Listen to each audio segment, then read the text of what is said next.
Saudi अरब के मुख्तलिफ transaction centre के मुताबिक जुमा 26 मई 2023 को सऊदी रियाल का एक्सचेंज रेट। और पाकिस्तान रियाल भेजने पर आपको फौरी बैंक के ज़रिए 75 रुपये 55 पैसे फ़ीस 10 रियाल, STC पे 75 रियाल 20 पैसे फ़ीस 17.25 रियाल,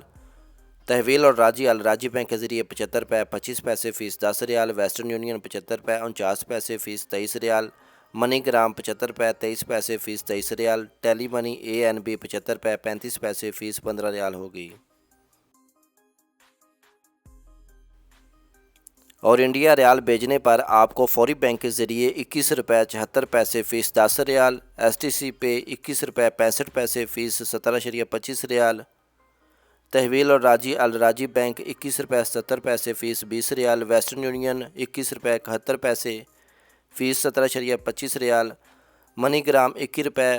69 पैसे फ़ीस 23 रियाल, इंजाज बैंक अलबलद 21 रुपये 48 पैसे फ़ीस 15 रियाल होगी। और पाकिस्तान की ओपन मार्केट में सऊदी रियाल और डॉलर और अमाराती दरहम का रेट। अमेरिकी डॉलर का रेट है 306 रुपये, सऊदी रियाल का 81 रुपये 65 पैसे और अमाराती दरहम का 84 रुपये 2 पैसे रेट है पाकिस्तान की ओपन मार्केट में।